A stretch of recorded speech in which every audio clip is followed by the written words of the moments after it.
বিংশ শতাব্দীর প্রথমার্ধে যখন দক্ষিণ এশিয়ার আকাশ পরাধীনতার ঘন মেঘে আচ্ছন্ন এবং মুসলিম সমাজ তাত্ত্বিক বিভ্রান্তির গোলকধাঁধায় দিশেহারা, ঠিক তখনই এক সিংহহৃদয় দার্শনিক কবির উদয় ঘটে। তিনি আল্লামা মোহাম্মদ ইকবাল। তিনি কেবল শব্দের কারিগর ছিলেন না, তার কলম ছিল এক শানিত জুলফিকার, যা দিয়ে তিনি জাতির আত্মবিস্মৃতির দীর্ঘ রজনীকে ছিন্ন ভিন্ন করেছিলেন।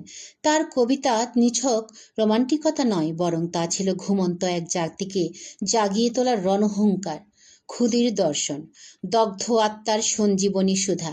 ইকবাল দেখেছিলেন তার সমকালীন জাতিটি শারীরিকভাবে বেঁচে থাকলেও আত্মিক ও মানসিকভাবে ছিল মৃতপ্রায়।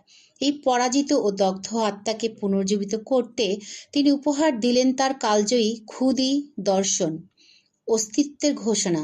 মানুষ মহাবিশ্বের কোনো তুচ্ছ পুতুল নয়, বরং সে খলিফাতুল্লাহ বা আল্লাহর প্রতিনিধি। কর্মতৎপরতা, পরমুখাপেক্ষিতা ও অলসতা ত্যাগ করে নিজের ভেতরে সুপ্ত খোদাই শক্তিকে জাগ্রত করাই হলো ক্ষুদির মূল কথা। ইকবালের মতে মানুষ যখন নিজের আত্মপরিচয় বা ক্ষুদিকে চিনতে পারে, তখন মানুষের ইচ্ছাই বিধাতার ভাগ্যের লিখন হয়ে ধরা দেয়। শাহিনের উচ্চাভিলাষ, আকাশ ছোঁয়ার রূপক ইকবালের উপমায় শাহিন বা বাজ পাখি কেবল একটি পাখি নয়, এটি একটি আপোষহীন জীবনবোধের প্রতীক। তিনি তৎকালীন যুব সমাজকে চড়ুই বা কবুতরের মতো ক্ষুদ্র ও তুচ্ছ জীবনে অভ্যস্ত না হয়ে শাহিনের মতো হওয়ার উদাত্ত আহ্বান জানিয়েছেন। কেন শাহিন?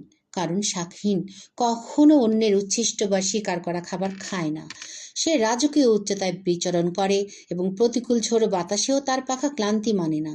বার্তা, তু শাহিন হ্যায় পারওয়াজ হ্যায় কাম তেরা।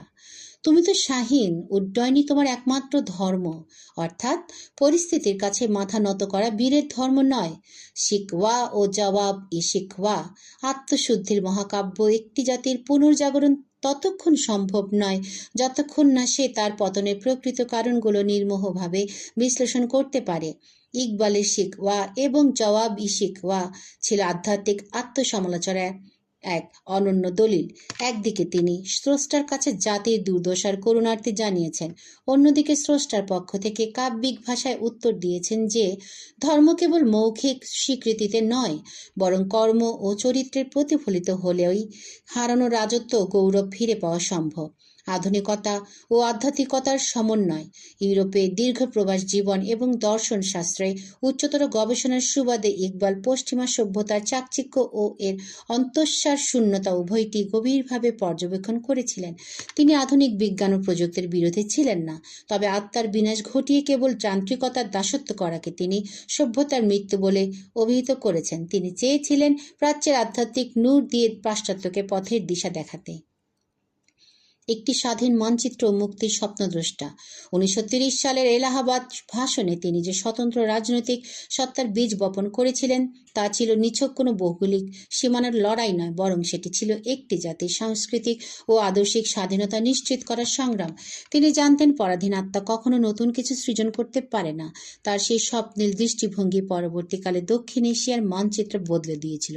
ইকবালের চিরন্তন প্রাসঙ্গিকতা আজকের পৃথিবীতে যখন মানুষ পরিচয় সংকটে ভুগছে এবং ভোগবাদের খোলকদাধায় পথ হারিয়ে ফেলছে, তখন ইকবালের দর্শন আমাদের শেকড়ে ফেরার সাহস যোগায়।